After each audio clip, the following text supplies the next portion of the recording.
Okay, ಇವಾಗ start ಮಾಡೋಣ. ಫಸ್ಟಿಗೆ ನಾವು ಒಂದು ಪಾತ್ರೆ ತೊಗೊಂಡಿದ್ದೀವಿ, ಅದಕ್ಕೆ ಪಾಲಕ್ ಸೊಪ್ಪು ಹಾಕಿ ನೀಟಾಗಿ ಬೇಯಿಸ್ತಾ ಇದ್ದೀವಿ. ಬೇಯಬೇಕಾದ್ರೆ ಅದು ಹೆಂಗೆ ಬೇಯಬೇಕಂತಂದರೆ ನೀಟಾಗಿ ಅದು ಎಲ್ಲ ಕಹಿ ಎಲ್ಲ ಬಿಡಬೇಕು, ಆ ಥರ ಬೇಯಬೇಕು.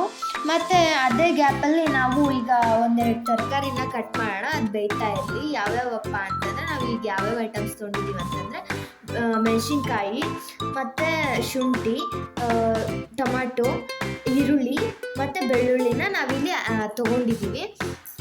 ಈಗ ಆಮೇಲೆ ಏನು ಮಾಡಬೇಕು ಅಂತಂದರೆ ಇದನ್ನು ಪಕ್ಕಕ್ಕಿಟ್ಟು ಮತ್ತಿದು ಹೆಂಗಾಗಿದೆ ಅಂತ ನೋಡ್ತಾ ಇದ್ದೀವಿ. ಅದು ನೋಡಬೇಕಾದ್ರೆ ನಾವು ಅದು ಕಲರ್ ಬಿಟ್ಟಿದೆಯಲ್ಲ, ಇವಾಗ ಅದು ಕರೆಕ್ಟಾಗಿ ಅದು ಕಹಿ ಎಲ್ಲ ಹೋಗಿದೆ ಅಂತ ಅರ್ಥ. ಆ ಥರ ಬಿಟ್ಟಾಗ ನಾವು ಒಂದು ಜಾಲ್ರ ತೊಗೋಬೇಕು.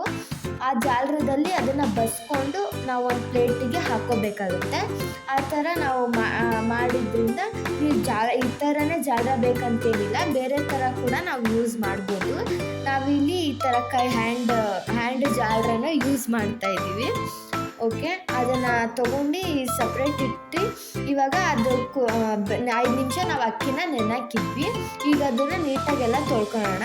ಮತ್ತು ಇಲ್ಲಿ ಅಷ್ಟರಲ್ಲಿ ನಾವು ಒಂದು ಇದನ್ನು ಮಿಕ್ಸಿನ ತೊಗೊಂಡು ಅದಕ್ಕೆ ಪಾಲಕ್ಕು ಮತ್ತು ಮೆಣಸಿನ್ಕಾಯಿ, ಶುಂಠಿ, ಬೆಳ್ಳುಳ್ಳಿ ಎಲ್ಲ ಹಾಕಿ ನಾವು ಇವಾಗ ರುಬ್ಕೊಳ್ಳೋಣ. ಓಕೆ, ಈ ರುಬ್ಬಾಯಿತು. ಆಮೇಲೆ ಈ ಥರ ಈಗ ನಾವು ಒಂದು ಕುಕ್ಕರ್ ತೊಗೊಂಡಿದ್ದೀವಿ. ಕುಕ್ಕರ್ಗೆ ಎಣ್ಣೆ ಹಾಕಿದ್ದೀವಿ. ಎಣ್ಣೆ ಕಾದಾದಮೇಲೆ ನಾವು ಒಂದು ಸ್ವಲ್ಪ ಮಸಾಲ ಐಟಮ್ ಹಾಕೋಣ.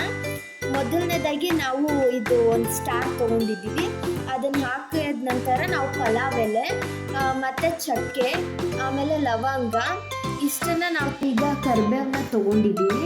ಕರಿಬೇವನ್ನ ನೀಟಾಗಿ ಹಾಕಿದ ನಂತರ ನಮ್ಗೆ ಎಷ್ಟು ಬೇಕೋ ಅಷ್ಟು ಹಾಕಿದ ನಂತರ ನಾವು ಏನು ಮಾಡಬೇಕಂದ್ರೆ ಈರುಳ್ಳಿನ ಫಸ್ಟು ಅದು ಫ್ರೈ ಮಾಡಿಕೊಂಡು ಅದು ನೀಟಾಗಿ ಫ್ರೈ ಆಗೋ ಮಟ್ಟ ನಾವು ತಿರುಗಿಕೊಂಡು ಅದಾದ ನಂತರ ನಾವು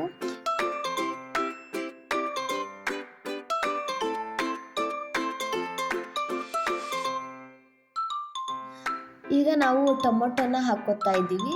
ಟೊಮೊಟೊ ಹಾಕಿದ ಮೇಲೆ ಅದನ್ನು ಕೂಡ ನೀಟಾಗಿ ಫ್ರೈ ಮಾಡ್ಕೋಬೇಕು. ಅದು ಕೂಡ ಹಸಿ ಸ್ಮೆಲ್ಲೆಲ್ಲ ಹೋಗಬೇಕು. ಆ ರೀತಿ ನಾವು ಫ್ರೈ ಮಾಡಿದ ನಂತರ ಈಗ ಟೊಮೊಟೊ ಈರುಳ್ಳಿ ಏನಿದೆಯಲ್ಲ ಅದು ಕೂಡ ತುಂಬ ನೀಟಾಗಿ ಫ್ರೈ ಆಗಿದೆ. ಈಗ ಅದು ಆದ ನಂತರ ನಾವು ಏನು ಮಾಡ್ತೀವಿ ಅಂತ ನೋಡೋಣ ಬನ್ನಿ. ಈಗ ನಾವು ಜೀರಿಗೆ, ಅರಿಶಿನ, 1 ಸ್ಪೂನಷ್ಟು ಅರಿಶಿನ ಹಾಕ್ಕೊಂಡು ನೀಟಾಗಿ ತಿರುಗಬೇಕಾಗತ್ತೆ. ಅದಾದ ನಂತರ ನಾವಿಲ್ಲಿ ಗರಂ ಮಸಾಲ ಪೌಡ್ರನ್ನ ಹಾಕ್ಕೋತಾ ಇದ್ದೀವಿ. ಅದು ಹಾಕ್ಕೊಂಡ್ಮೇಲೆ ನಾವು ಅದನ್ನು ಕೂಡ ನೀಟಾಗಿ ತಿರುಗಿ ಆದ ನಂತರ ನಾವು ಸೈಡಲ್ಲಿ ಎತ್ತಿಟ್ಟಂತಹ ಪಾಲಕ್ ಸೊಪ್ಪನ್ನು ಮಿಕ್ಸಿಲಿ ರುಬ್ಬಿದ್ವಲ್ಲ, ಈಗ ಅದನ್ನು ಬೆರೆಸ್ಕೊಂಡು ನಾವು ಮಿಕ್ಸ್ ಮಾಡಿ ಅದನ್ನು ನಾವು ನೀಟಾಗಿ ಫ್ರೈ ಮಾಡ್ಕೋಬೇಕಾಗತ್ತೆ. ಅದು ನೀಟಾಗಿ ಸ್ವಲ್ಪ ಇದಾದ ನಂತರ ನಾವು ಇಲ್ಲಿ ಉಪ್ಪು, ರುಚಿಗೆ ತಕ್ಕಷ್ಟು ಉಪ್ಪನ್ನು ಇಲ್ಲಿ ಬೆರೆಸ್ಕೊತಾ ಇದ್ದೀವಿ. ಅದಾದಮೇಲೆ ನಾವು 1 ಸ್ಪೂನಷ್ಟು ನಾವು ಖಾರದ ಪುಡಿನ ಕೂಡ ತೊಗೋತಾ ಇದ್ದೀವಿ. ಅದನ್ನು ಕೂಡ ನೀಟಾಗಿ ಇದು ಮಾಡಿ ನಾವಿಲ್ಲಿ ಅಕ್ಕಿನ ಹಾಕ್ತಾ ಇದ್ದೀವಿ. ಈಗ ನಾವು ಅಕ್ಕಿ ಹಾಕಿದ ನಂತರ ನಾವು ಅದನ್ನು ನೀಟಾಗಿ ಫ್ರೈ ಮಾಡ್ಕೋಬೇಕು, ತಿರುಗಿಸ್ತಾ ಇರಬೇಕು. ಅದಾದಮೇಲೆ ನಾವಿಲ್ಲಿ ಅಕ್ಕಿಗೆ ಕರೆಕ್ಟಾಗಿ ನಾವು ಅದಕ್ಕೆ ತಕ್ಕಂತೆ ನೀರು ಹಾಕಿ ನೀರು ಕುದಿಯೋ ಮಟ್ಟನ ನಾವಿಲ್ಲಿ ಸ್ವಲ್ಪ ಹೊತ್ತು ವೆಯ್ಟ್ ಮಾಡಬೇಕಾಗತ್ತೆ. ಕುದ ನಂತರ ನಾವು ಅದನ್ನು ಟೇಸ್ಟ್ ಮಾಡಬೇಕು, ಅದು ಉಪ್ಪು ಖಾರ ಎಲ್ಲ ಕರೆಕ್ಟಾಗಿ ಹಿಡ್ದಿದೆಯಾ ಮಸಾಲ ಅಂತ.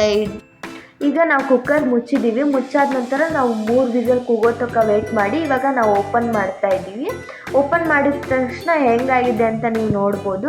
ಅದನ್ನ ಹಂಗೆ ಬಿಡೋಕ್ಕಾಗಲ್ಲ, ಚೌಟ್ ತಗೊಂಡು ನಾವು ಇವಾಗ ನೀಟಾಗಿ ತಿರುಗ್ಕೊಂಡು ಮಿಕ್ಸ್ ಮಾಡಬೇಕಾಗತ್ತೆ.